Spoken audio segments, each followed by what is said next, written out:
Ethereum is prioritizing decentralization. Solana is prioritizing breakthrough apps. Solana is primarily focused to be NASDAQ on the blockchain.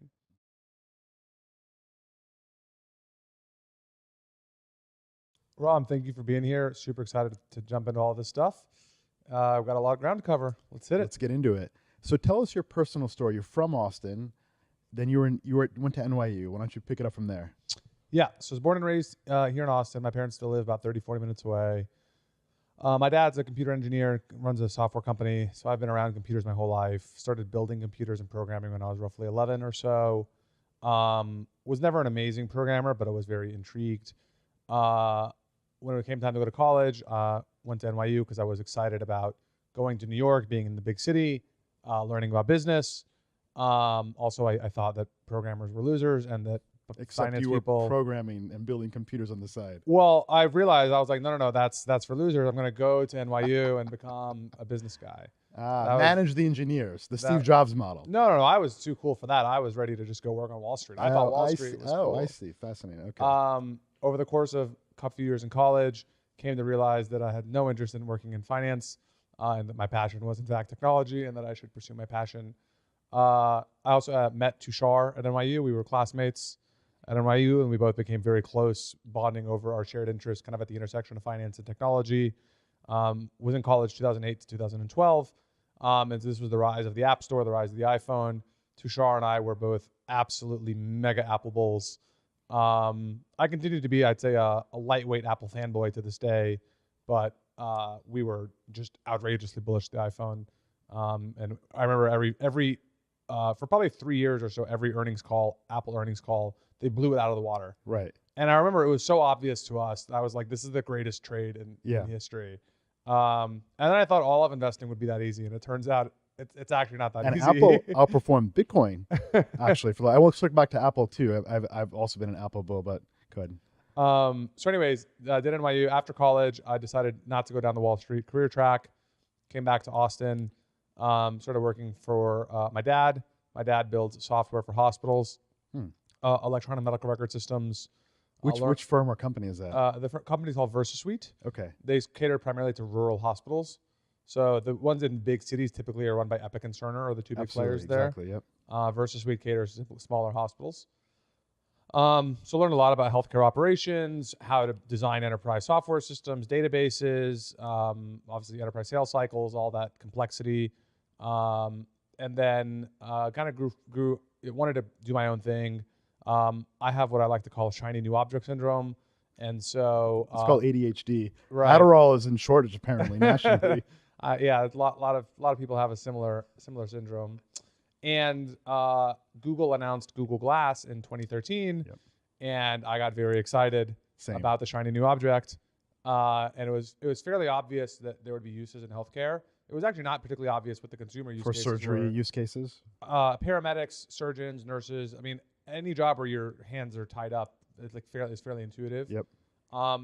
And so I was like, I know healthcare, I know operational hospital workflows, like Google Glass, like it was super obvious for me.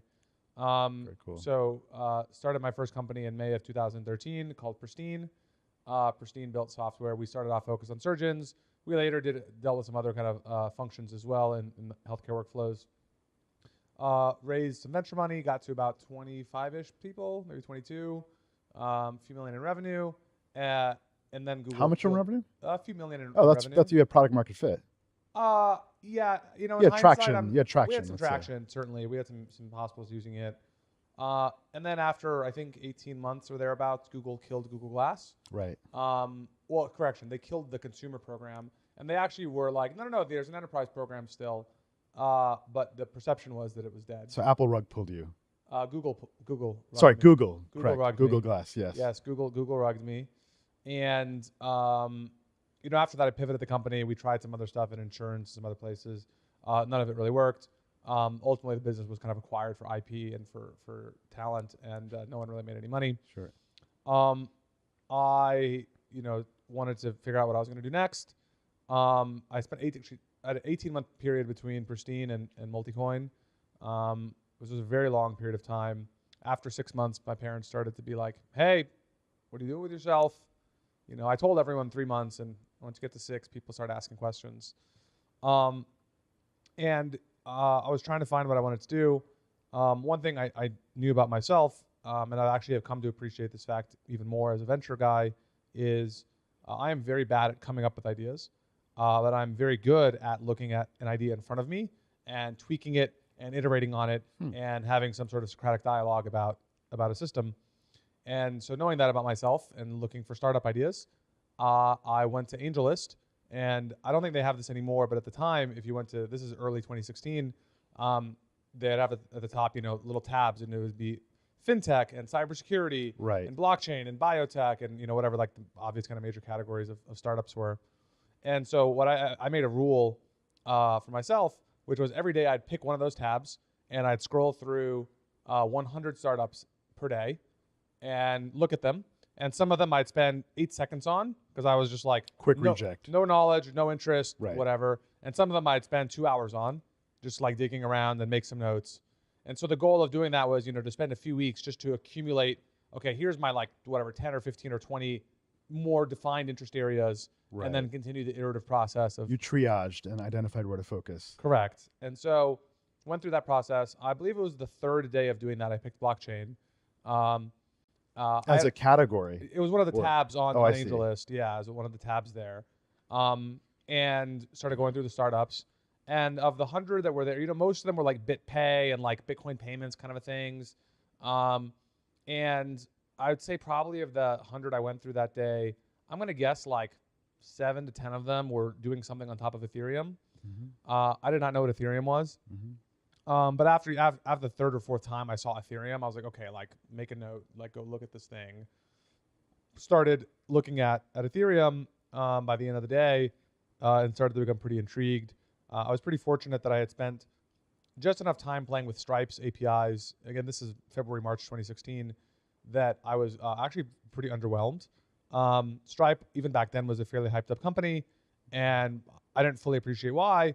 And I went to the website and I was like, okay, it's like a simple to use API for a credit card, which did not strike me as particularly revolutionary. Embedded I guess finance. in 2009, that was revolutionary to be fair to the Stripe guys.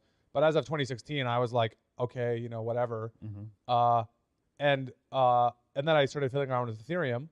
And although Ethereum was 100 times harder to use for Stripe to just do basic payment acceptance, it was infinitely more flexible. And the immediate thing I understood at the time was basically what is now I would call permissionless innovation or permissionless finance. I didn't have that terminology certainly in my mind at that moment, and I don't think I appreciated the extent of that term.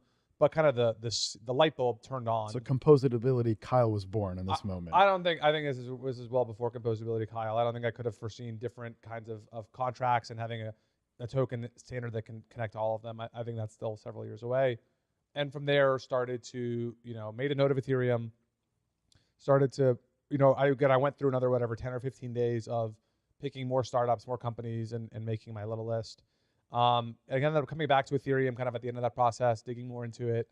Ended up not loving anything else of the other 15 or 20 names I kind of narrowed in on, and started to dig more into Ethereum. We're now coming in to call it April or May of 2016, excuse me. And I started to really like the light bulb. I was like getting kind of the crypto pill at this time. Started getting more and more into it. Started investing a little bit in Ethereum. The DAO hard fork happened. I thought Ethereum was dead for sure. It became pretty apparent within a couple of weeks that it was going to survive. And once it survived that moment, I was like, all right, like this is it. I'm all in. Zcash ends up launching a month or two later. Augur launches, actually I think even before this time. And I could see a bunch of startups were now building on Ethereum. And I was kind of like, at that point, all in. So, over the back half of 16 and first part of 17, I was playing with other startup ideas. I had no particular interest in building a startup on Ethereum, or had nothing. Because you had gone through that experience, and it's a slog, and it's hard and painful. Well, I thought I wanted to do something that I didn't fully appreciate. I didn't have anything I wanted to love to do, but the investing part was very fun, and was enjoying it. And by spring of 2017, I had 100% of my net worth was invested in crypto, and I was spending 40, 50 hours a week reading about crypto online. And I remember the day, it was the Gnosis ICO, This is roughly, I think, May 12th, 2017. And they raised $12.5 million at a $300 million valuation in 2 or 3 blocks on Ethereum. So it was like 20 or 30 seconds. And I remember I called Tushar and I was like, and we'd been kind of falling down the crypto rabbit hole together. He had a job, I did not. So I was able to spend more time on it at the time. And I was like, hey man, like I think we need to go do something. Like this, I was like, this is crazy. We got to do something. And he was like, yeah, we got to do it. So we made the decision kind of more or less that day to started creating LLCs, and then hired some lawyers to figure out how to create LPs, which we didn't know much about how to create an LP. Started raising money from friends and family over the summer. We launched our what is now our hedge fund on October 1st of 2017. And we have since added a few venture funds and SPVs as well. So we're really scrappy, had no idea what we were doing, but I think the fund launched with, I want to say $2.5 million, thereabouts. That was a liquid fund. That was our liquid fund, was our first vehicle. And that vehicle runs today. That vehicle will turn 6 years old here in a couple weeks. So a couple observations. One is son of an engineer, building at a young age. So you had motherboards, graphics cards, you were buying components, putting that together. Yep. You started a business, managed people, generated revenue. I think the role of mentoring, you referenced your father a few times too, and he clearly played an important role, as did mine as well.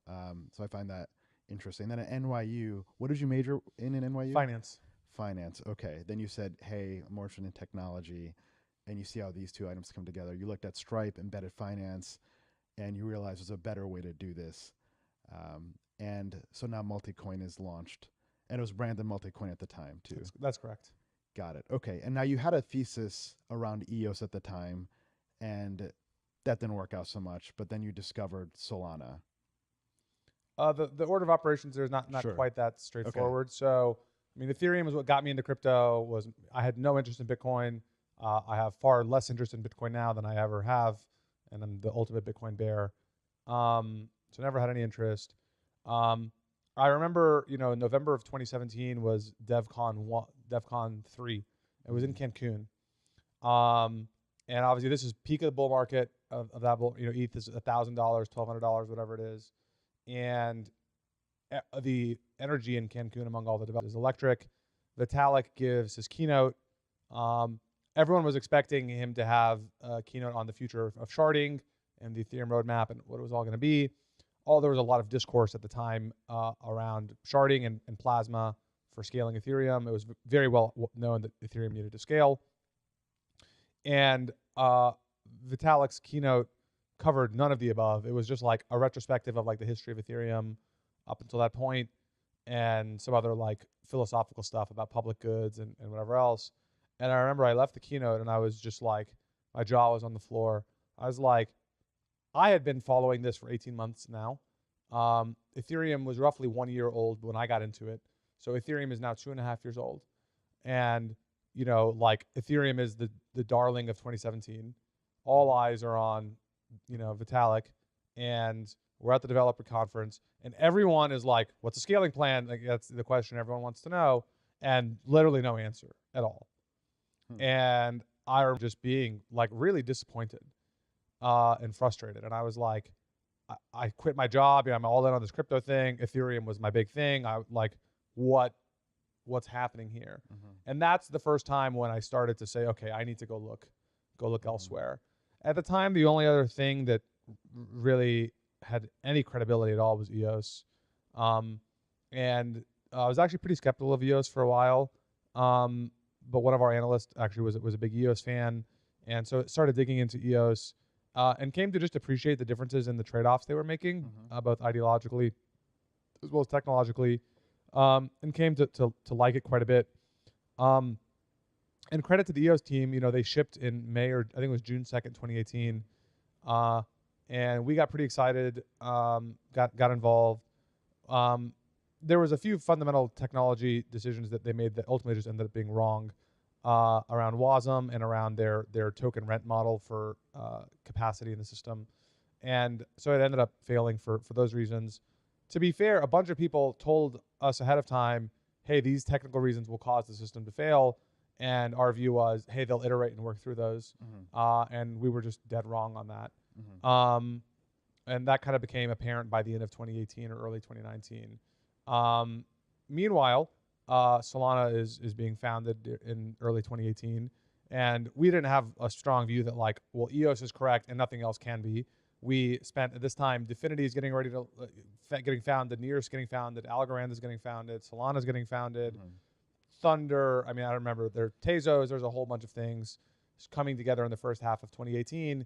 EOS hasn't even launched yet, and so we spend I spend a huge amount of energy with all of those teams, digging into their respective systems, understanding the trade-offs, getting to know the founders. And there were a few things that were pretty unique about Solana.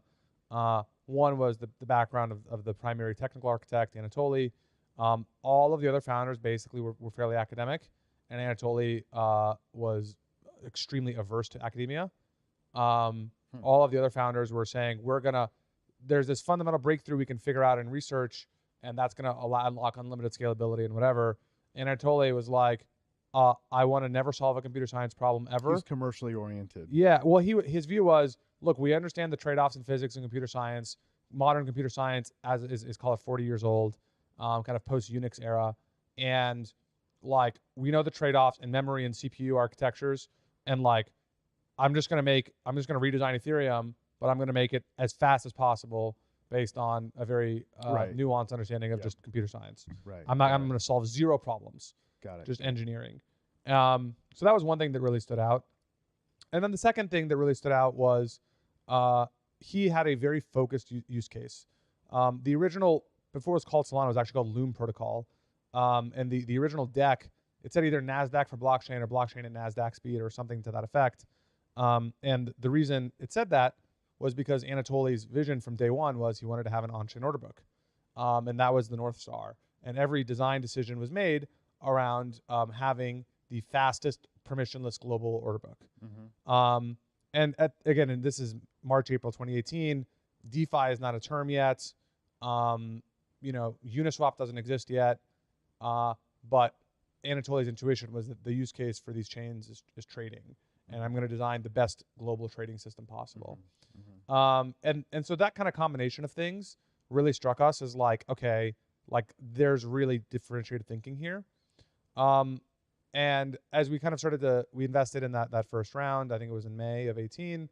And over the kind of next 6 months, got to know Anatoly better, got to keep digging more and more into the design, and then came to appreciate the more nuanced trade-offs they were making around parallelism, and that at that point leaned in very aggressively. Got it. Ended up leading a few rounds in the private markets and working very closely with the team leading in the launch. So we'll come back to Solana. Let's double back on your learning process. You're one of the most prolific consumers of research and content, and so am I. And I'm curious just about how you approach that in terms of your daily routines. How do you learn, process information, generate a thesis? What does day-to-day, week-to-week look like around that?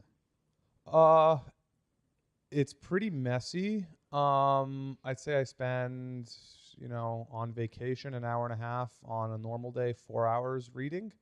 And reading not meaning books, so that's just like my daily news flow. You're reading like Substack or Twitter? Substacks, Twitters, email newsletters. What are the top three, if there are any that you always go to religiously? I mean, I have more than three that are religious. Oh, wow. Wow, okay. You got a lot of bookmarks. I'd say I have 20 or 30 that are religious. Oh, wow. Okay. But if I were to highlight, most certainly influential in my thinking would be Stratechery. Ben Thompson is outstanding. For comedic relief, Matt Levine for money stuff. And then I'd say as a just generally thoughtful tech writer, Benedict Evans has been very influential in my thinking. He's a little cynical for my taste, but very, very influential. But anyways, these newsletters all come in, and I'm reading throughout the day, kind of whenever I can. It's decentralized content. Yeah, the what's good is the content is inherently in small bites.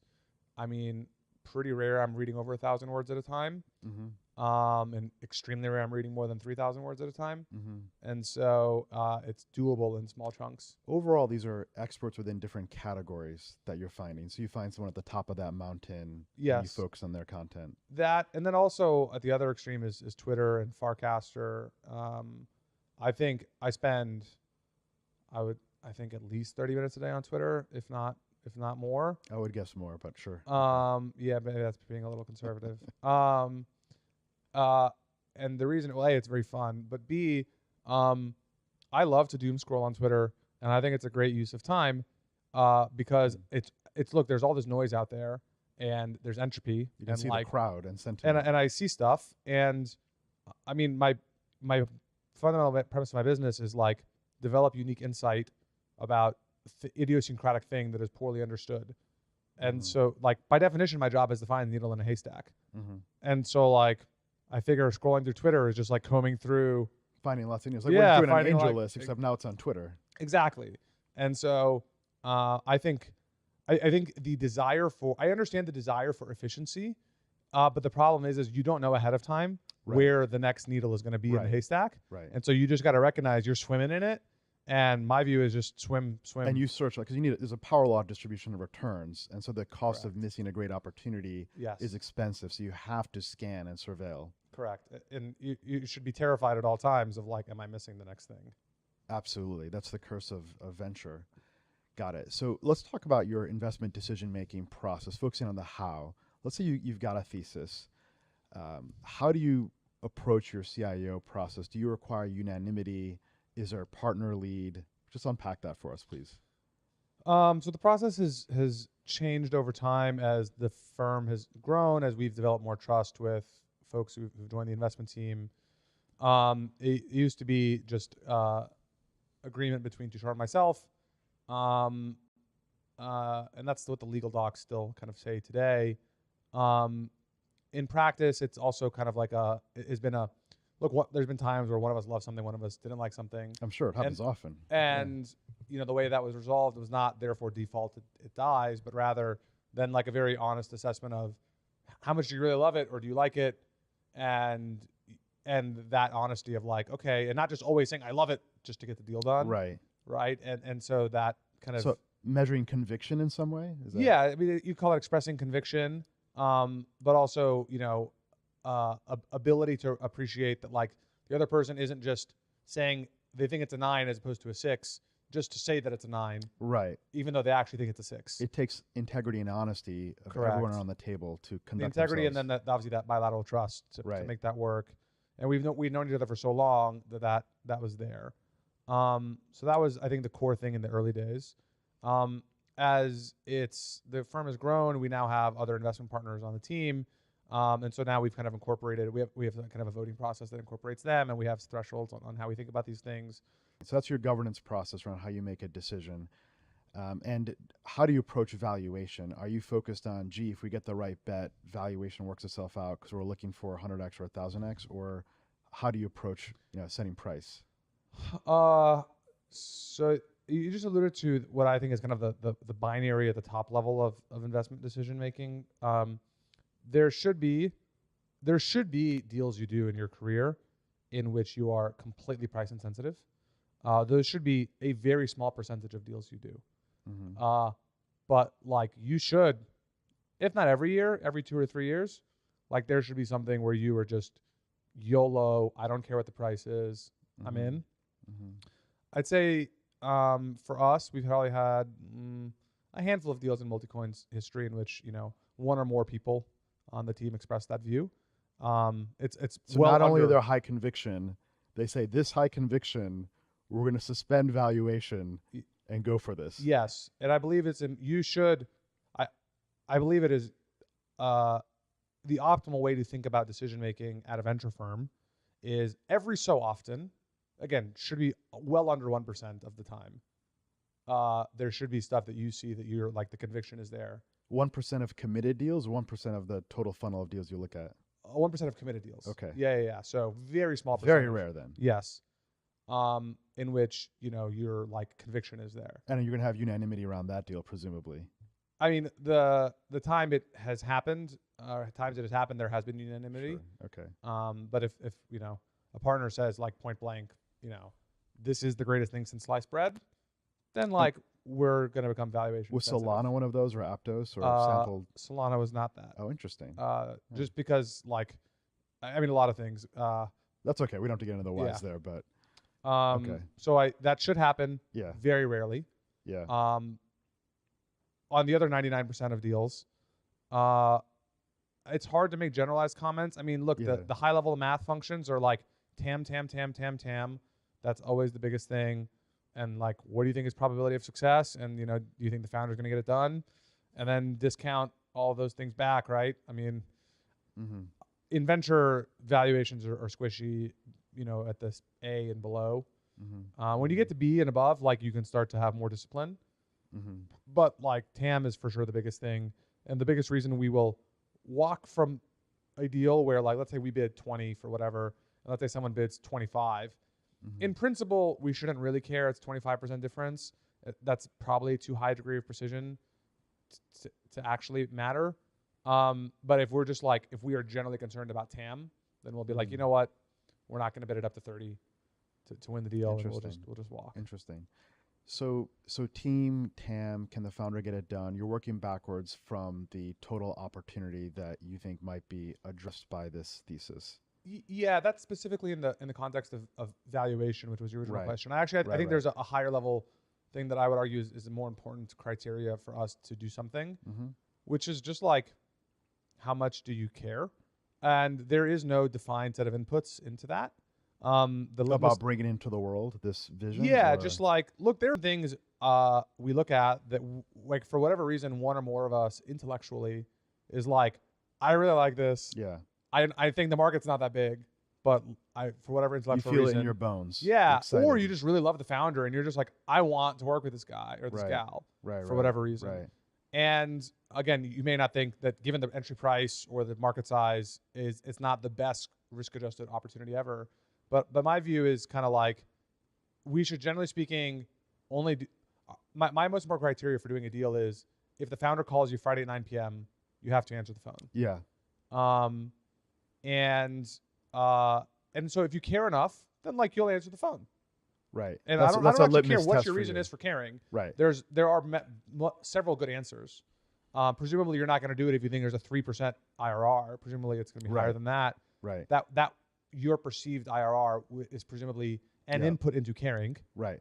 But we don't want to be too strict around. Caring is really emotional investment. Yeah, into this thing. Gotcha.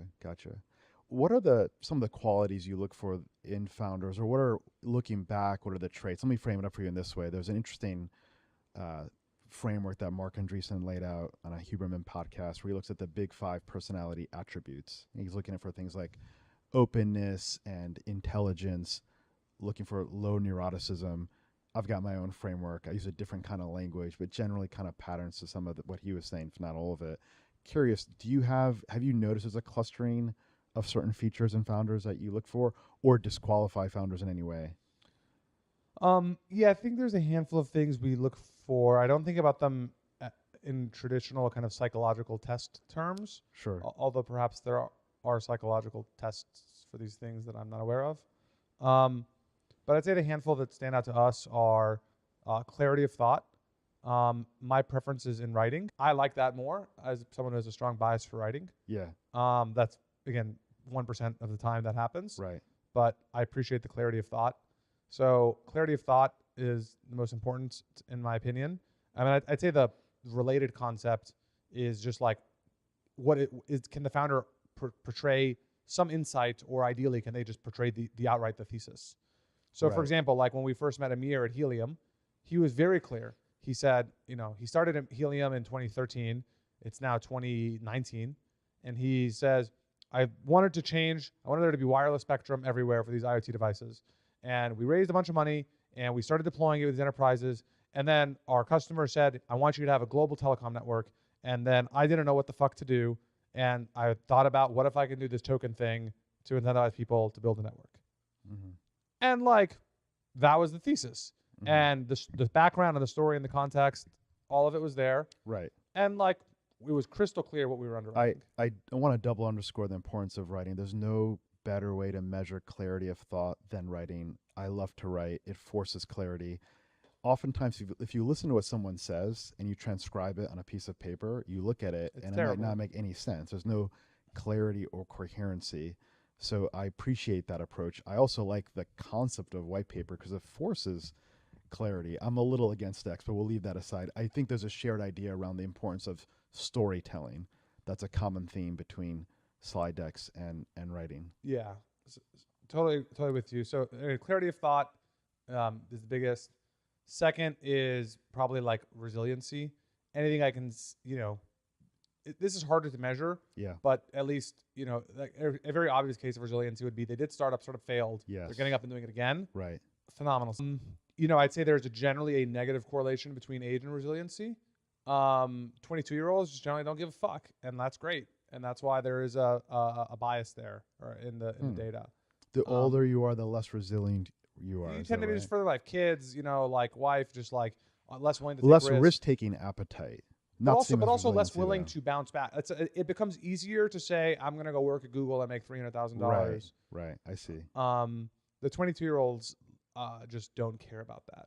Got it. So resiliency, another attribute. Question on how to measure. You gave one indication of that. Now, let's subtopic there on the age briefly, and we'll come back up to the criteria. But I don't know if you've seen like the distribution of age profiles and then entrepreneurial success. If you've looked at that at all, if you have a view. I've seen the data. I think I want to say 40 is the peak. Exactly. Like when David Rubenstein started Carlyle, for instance, right? Then you have the Mark Zuckerbergs, and obviously there's a tremendous amount of wealth that's been created by a very young population. Any thoughts around how you look at that as a criteria, or? Yeah, I don't mean to say that age, but I suspect if you look at the 40-year-olds who do start it, I suspect most of them you can see some pretty substantial failures earlier in their career, and where they got back up and dusted themselves off. So you're back to your resiliency. Back to the resiliency, where I can just see, okay, did you, I want to see you get knocked down and get up. Right. Because you're going to get knocked down, and so you got to get back up. Clarity of thought, resiliency. What else? And then like, do they inspire? Like, can I see them attracting other people to it? Right. And there's different ways to do that. We can look at, for example, one extreme is like Yaniv, who is the founder of the Graph in our portfolio. And he has a very specific aura, and he speaks to a very specific kind of ideology and engineer. Yep. And that's one way to do it. Another way to do it is Anatoly, for example, at Solana. Anatoly, basically their criteria is like, you need to be an amazing distributed systems engineer, and like only the top 1% are going to get in. And there's a culture around engineering excellence. And again, there's other points in the different spectrum, multidimensional spectrum here. Mm-hmm. But do I think this founder is going to be able to attract the kinds of people they're going to need to, given the nature of their business? Mm-hmm. Let's double click on resiliency. I think resiliency is critical if you're investing. If you're not resilient, you're going to sell at the bottom, or you won't have the conviction or the rigor in analysis. How do you personally cultivate resiliency? I don't know. It's some combination of genetics. Sometimes plus it's just genetics. Just how I was raised. I mean, my parents both immigrated to the United States. They're both from Iran. I was born and raised here. But I saw they're both entrepreneurs. My mom's a dentist. Dad's a software engineer. I was taught from a very early age you should work hard. That's all I ever saw. Children of immigrants, I do think, have a lot more resilience, because immigration arguably is the highest form of risk-taking. You're leaving your country, you're leaving the comfort, you're betting on an unknown future, you have this ideal of a better world, and you're thinking longer term. I'm also the son of an immigrant family as well, and I've reflected on that, so I agree resiliency is there. But you also are deliberate about exercise, right? I think you're a prolific biker, is that right? Cycling, yeah. Cycling. You can see I'm not really a biker or cycler. I just try to exercise in different ways here at CrossFit. But is there anything more you want to share around there? Other routines that you might have, whether it's meditation or diet, food, exercise, sleep, whatever it might be, to manage stress and resiliency? Yeah. It comes in out in different phases. I'd say the most constant has been cycling. I've tried getting into meditation. I've appreciated it more. It's hard when you have ADHD though, right? It is a little difficult. Cycling is my kind of like my home base. Okay. And especially outdoor. I mean, I do mostly indoor because of time constraints, but outdoor cycling is my escape. And you have like a steady routine around that? Less steady than you would think. I mean, I look at my calendar a couple weeks out and then put cycling slots on it. Okay. But those are not necessarily every day at 8 a.m. kind of a thing. One thing I have found that helps is not having anything early in the morning. And I can wake up at 6:30, I can wake up at 7:30, I can wake up at 8, but waking up whenever my body tells me to get up and then having the flexibility from there. And so I typically have workouts scheduled, typically not first thing in the morning. For that Workouts reason, not in the morning or scheduled in the morning? Sorry. I typically do not have anything scheduled prior to 8 a.m. Gotcha. Yeah, Or so typically programmatic. scheduled 11 a.m., 2 p.m., 5 p.m. I mean, really So it's anytime. sporadic and it's opportunistic. Yes, very much so. Interesting. If I'm on the road, it'll typically be first thing in the morning. Okay. But I'm of the view you get it done in the morning because of adherence. Everyone knows they need to Yes. exercise, but if you don't get it done quickly, and I'm a night owl person, but I find that if I exercise in the morning, I sleep better during the day or during the evening, and I'll wake up fresh and get after it the next day. yeah, I think that's correct for most people. I want to wake up whenever I want to wake up. That to Right. me is like arguably the highest thing to optimize for. And so given that is my highest constraint, I don't want to have a 6:30 or 7 a.m. scheduled thing. Yeah, like that's what Charlie Munger says is the most productive creative hours of one's day, and focus it. Any supplementation strategies or other tactics? I mean, I'm generally on the Atia bandwagon. I listen Same. to a lot of his stuff. Nothing. I mean, creatine, general fish oil supplements, like other pretty basic things. Sure. Beyond that, like nothing terribly special. I mean, the big one is just protein consumption and Prioritizing protein. yeah. Any longevity tactics you apply, like fasting, intermittent fasting? I used to do a lot of that stuff. Used to be a metformin. Have dropped all of that.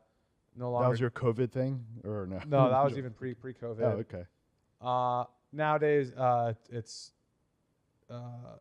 cardio, lifting, and protein and sleep. Gotcha. Those are my Okay, big great. ones. Now let's bring resiliency back to the Solana experience. So Solana, you obviously were in very early, extraordinarily successful investment, then it dropped, then it bounced again, and all the media drama around that. And when you're dealing with LPs, of course, LPs are often lagging. And, Howard is a mutual friend, Howard Linsden. I think he's a mutual investor as well. And I've talked to Howard about his experience with Robinhood. I'll share the story so then you can get into Solana. But, he got in Robinhood early. It was non-consensus. His LPs didn't understand it. Then Robinhood goes to $2, $3, $5, $8 billion. He's selling their way up, and they're saying, well, what are you doing? Robinhood goes into public markets. He wants liquidity. Then it's dropping. His LPs say, looking back, hey, thank you for everything you did there. So he was non-consensus versus his LP experience. So leaving aside the thesis around Solana, what was your experience around that from a personal resiliency perspective, how you navigate that, the decisions that you're contemplating, the LP experience around just all the volatility around Solana? You've got a liquid trading fund, you've got other partners. How did you live through that? Yeah, there's the famous saying is, right, you are the average of the 5 people you spend the most time with. I think I'm not sure there's something quite as catchy for information, but I suspect a similar kind of psychological or sociological thing is at play, which is the types of information you consume impact how you think. Yes, ideas are memes.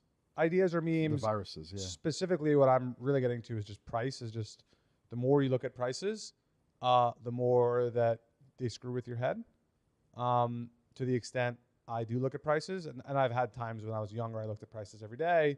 So what was your experience on, like, say, Q4 of last year? I mean, did you have LPs saying, hey, can I get liquidity, or how are you thinking about this? And they're DMing you, SMSing you, and they probably want some emotional reassurance.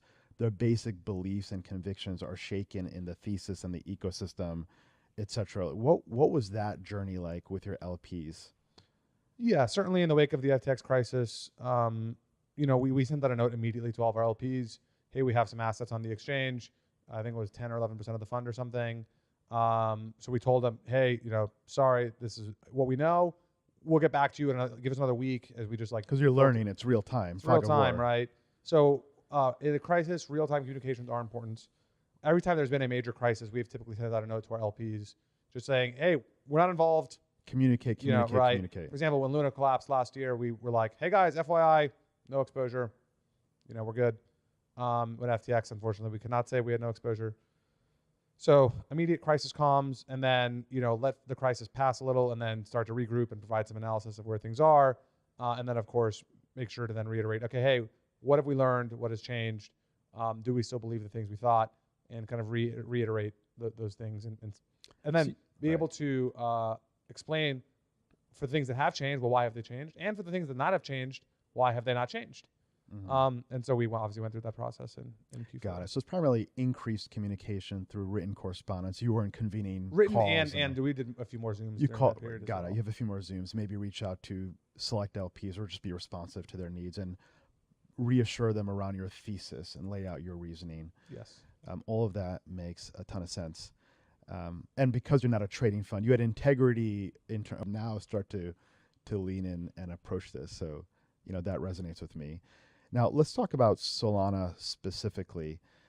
So you may have seen this chart around the float of Solana relative to the price, and there's this unlock schedule around it.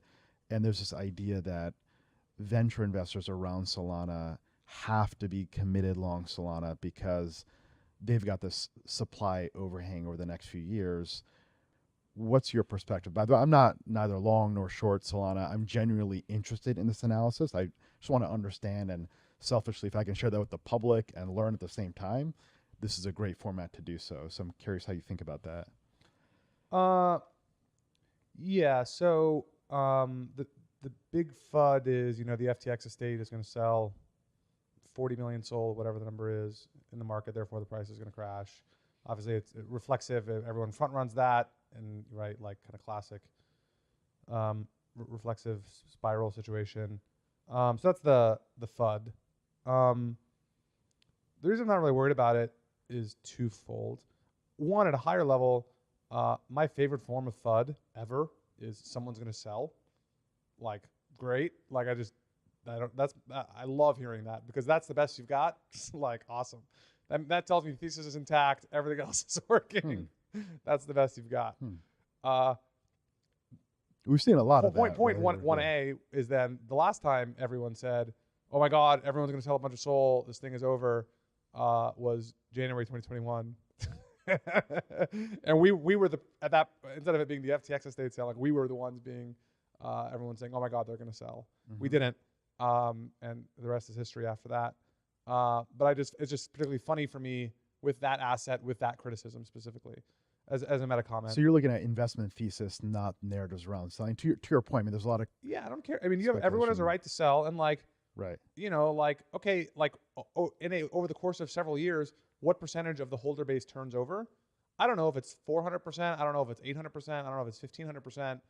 But like, it's not like it would have been 30%, and now this is going to make it 40, and like it's going to increase the turnover by 25%.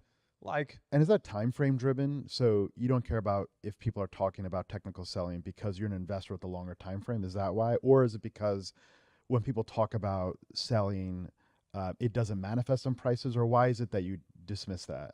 Because time horizon is part of it. Is a big. I mean, my time horizon is generally longer than most people's. So that's part of it. But also the other part is just is like, again, okay, the tokens unlock over 4 years, I think. So like whatever this is, I think of the percentage of the total float is something like 8% or 12% of the float. Okay, it's like it's a meaningful percentage, but like it's not 90% of the float, obviously. And like over the course of that 4 years, how much was the other 90% going to turn over anyways? Again, I don't know. I'd be pretty surprised if it was less than 300%, and very well could be 1,200%. And so if you're talking about an extra, call it 10% turnover on top of 300%, that's 310%. Like who cares? Like what are you worried about? A lot of it, I liken it back to like an IPO unlock. I always look at when these IPO unlocks happen because I want to make sure I de-risk, and you want to look at the flow and the supply out there and all the rest. And I think that's how people like this. And I haven't looked at the Solana schedule at all, but I'm sure people would have this kind of question. Yeah, well, that's part of it. But I mean, it's just time horizon, and then just understanding again, like what percentage will turn over. But the last part, and this is actually the most, it's the one that there's no facts out there, but is obvious, is that mechanically, the FTX estate is trying to wind itself down. That is its point, give the money back to creditors and go home. And by definition, the slowest way to do that is to wait 4.5 more years for all of these things to unlock. They very clearly are trying to get assets back to creditors. And so the very obvious thing to do is to go sell all of those tokens to venture investors. Obviously, it'll be at some discount to the spot price. But presumably anyone who's showing up to buy is Mhm. like a venture fund with a very long horizon who's a long-term believer and is Mhm. not going to be selling every month as Mhm. the tokens unlock. Mhm. And so it's just very obvious to me that's how this will clear out. Mhm. And so I think even the alleging, well, it's doomed for this reason, just like defies the basic logic of like, well, okay, what is the motivation of the estate, Mhm. and how are they actually going to manage their position? Mm-hmm. Well, let's shift gears now to the what. We talked about the how you make decisions, and as I started the conversation, I think you're one of the most non-consensus thinkers out there. So I want to see what your thesis is and then learn from that, from my own point of view. And I think there's a lot of learning opportunity around that. And you've also had the view that we need more focus on the apps rather than the infrastructure layer. And consensus, I would say, is on the infrastructure layer, on the picks and shovels. And there's this comment I tweeted yesterday that Ethereum is prioritizing decentralization, Solana is prioritizing breakthrough apps. I don't think of it as a good or bad. I mean, I think differentiation is actually important. You want to see differentiation. There's room for more than one player as well. Do you think that's an accurate summary, or how would you look at where you see Solana and Ethereum going? And I guess the broader context around this is the trilemma, right? And I guess 2 years ago, my thought process was that you're going to see chains aspects of the trilemma try to differentiate around that. Solana focusing on speed and usability, Ethereum focusing on decentralization. But now you're starting to see light clients, you're starting to see folks seeming to want to check a broader set of criteria rather than narrowly focusing on one vertex of the trilemma. So a lot there, but again, how do you think about the kind of long-term differentiation of Solana and Ethereum? And is that a fair organizing principle? Yeah, so a lot of thoughts here. Where to begin? So I think most researchers in the space today don't think about the trilemma much anymore. I certainly don't. Decentralization, there are a lot of ways to measure decentralization. Mm-hmm. A system is, as a general statement, as decentralized as its most centralized component. And so if you are trying to maximize decentralization, you should be trying to maximize all of those vectors. Those vectors include things like number of validators, number of leaders to get to 33%, number of leaders to get to 67%, number of clients and code bases, number of physical data centers that things are. There's a bunch of these Sure. you can get into. Right. And, There are a lot of limiting and some of them factors are too. some of them are more important than others across different dimensions. So, for example, like censorship, number of code bases is important primarily for resiliency if there's bugs. Mm-hmm. That's a very specific form of decentralization. Mm-hmm. That doesn't matter except in a moment of crisis, Mm-hmm. in which it does matter. Mm-hmm. Others like Nakamoto coefficient are directly a function of censorship resistance, Right. and also neutrality of transaction inclusion in blocks. Right. So I don't want to go into the rabbit hole of like each of those and the pros and Sure. cons of them and whatever. Right. What I would say is that Solana is primarily focused on a few things here. One is, most importantly, is use case, which was and still continues to be NASDAQ on the blockchain. Mm-hmm. And then from there, the what that means is they are trying to maximize the number of consensus participants all over the world, geographically, as well as Nakamoto coefficient, because that increases the credible neutrality of the exchange, of the probability that any one leader is going to block your transaction. Mm-hmm. Once Solana, I think at some point next year, will add concurrent block production, meaning they will be able to have multiple 2, 3, 4, 5 leaders at the same time. Mm-hmm. And once that happens, that will dramatically increase the amount of credible neutrality per unit of time in the system. So those are the primary things that Solana optimizes for. From what I can tell, the primary thing Ethereum is optimizing for is the number of nodes that are able to validate the state of the chain. And not necessarily in full, but probabilistically with data availability sampling, which is a very different thing to optimize for. I cannot describe to you why that is the optimal thing from a commercial perspective. I understand why from a certain ideological perspective that may be what you want to optimize for, but I do not understand how that maps to long-term commercial output. I can describe to you why credibly neutral NASDAQ is the foundation for like human financial coordination over the next 50 years. Is there, and like as an entrepreneur, I'm very pragmatic. I think commercial focus matters. You have to know your customer target, the use case, and work backwards. You need revenue, you need generation of that. I also want to see securities on chain too. I think we need to embrace revising and policy shifts around securities laws. So I like the overall vision of decentralized markets on chain and NASDAQ on chain.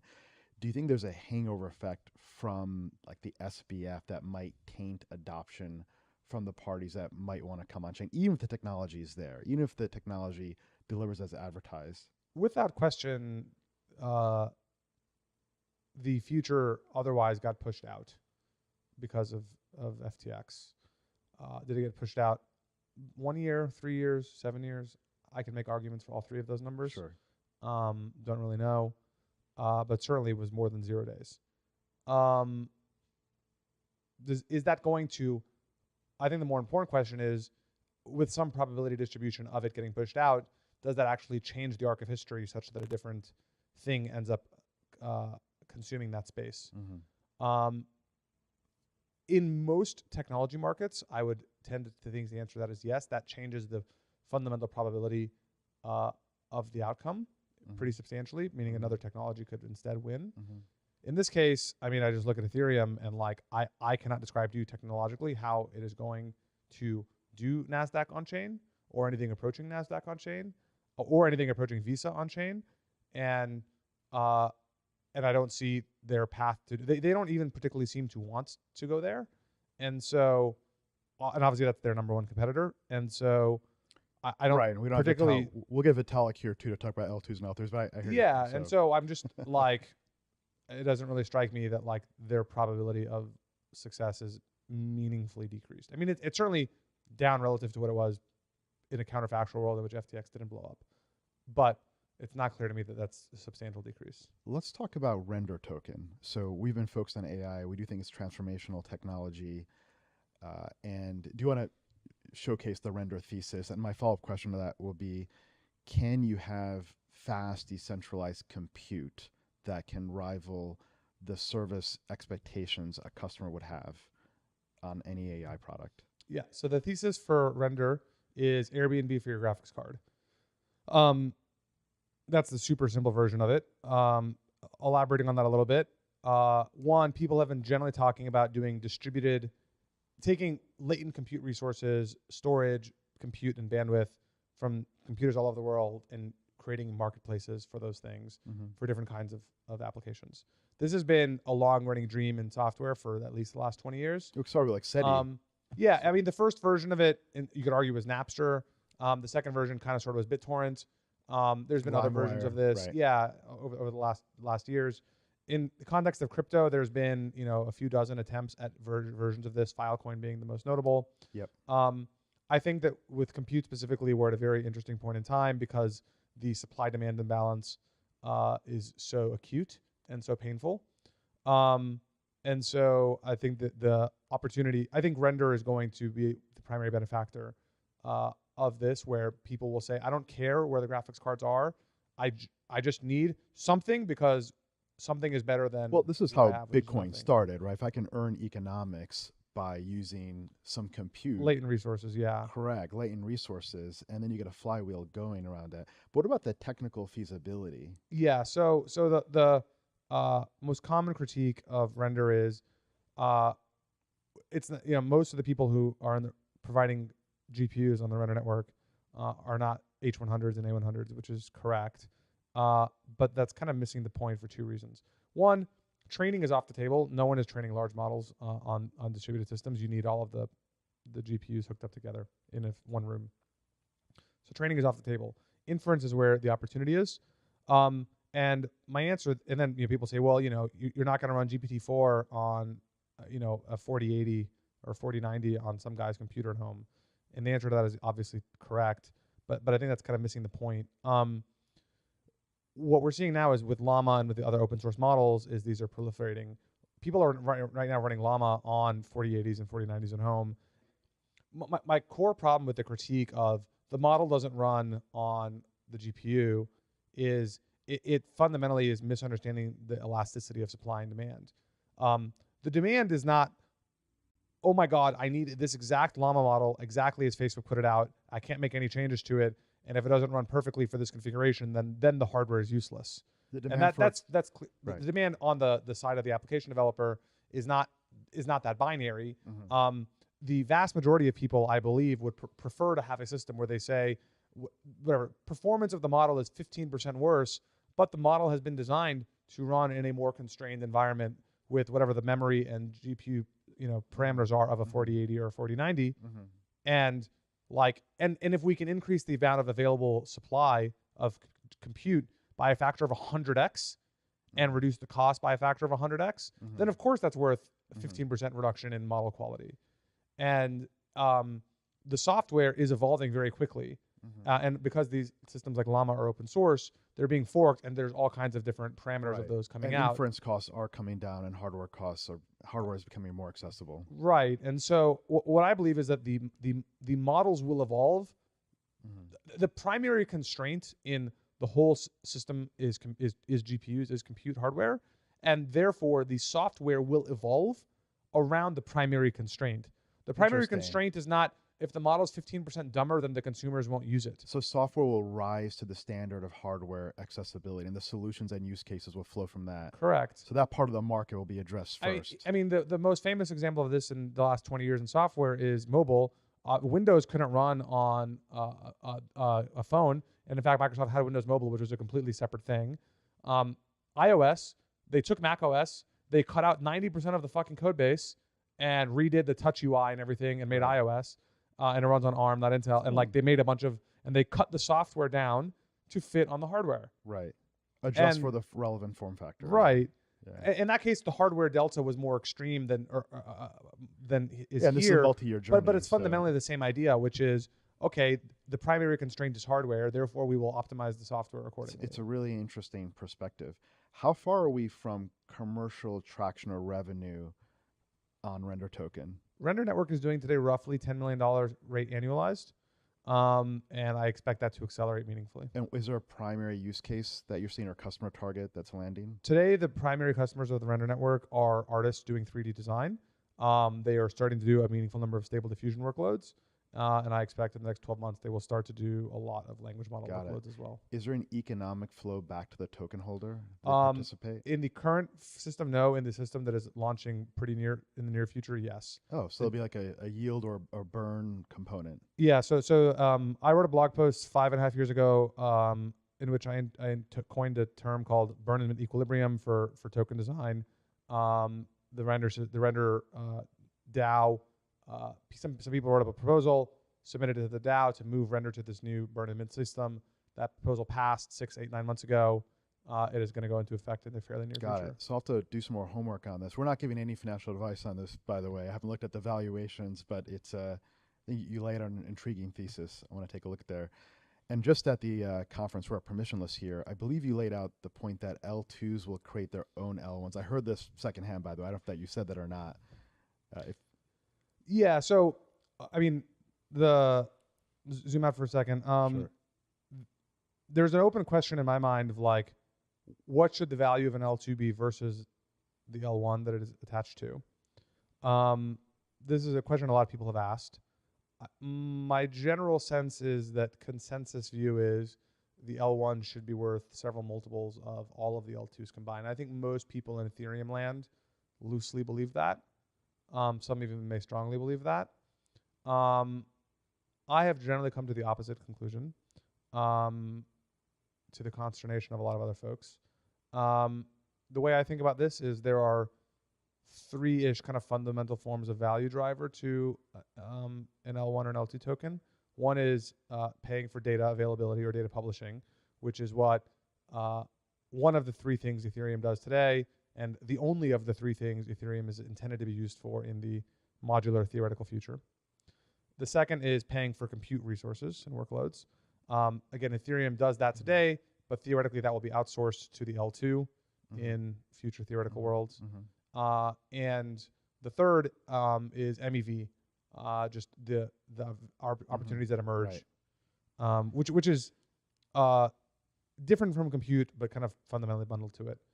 And again, that Ethereum has traditionally captured that, and that is being punted away to L2s.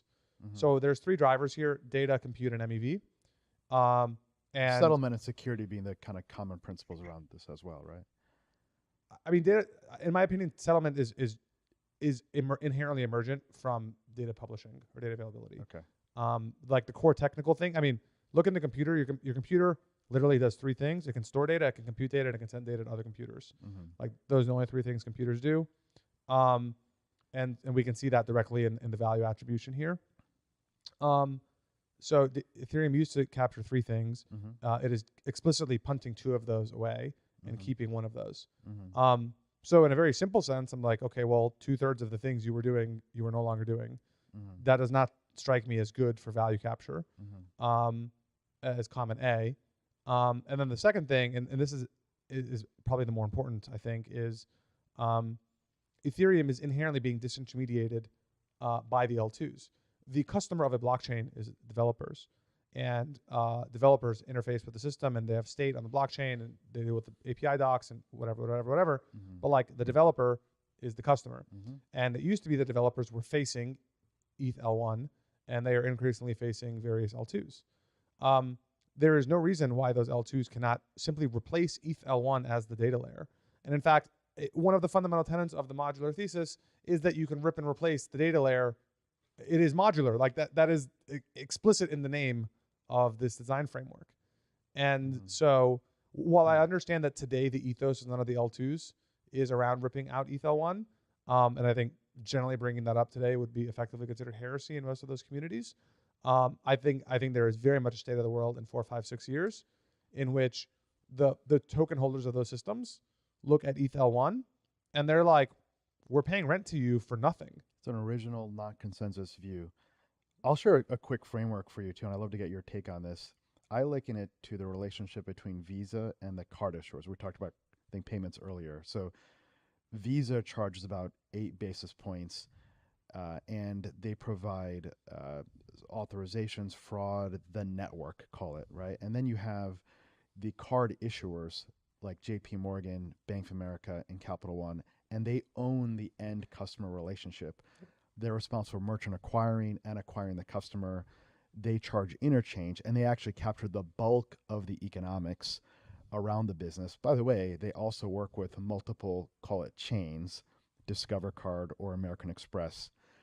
And that's an interesting question. Well, who captures the most value there? Now, zooming out, they're all making money. Visa has been one of the best performing stocks for decades. That's one. They've got a couple $100 billion in market cap. I think they're 400 or 500.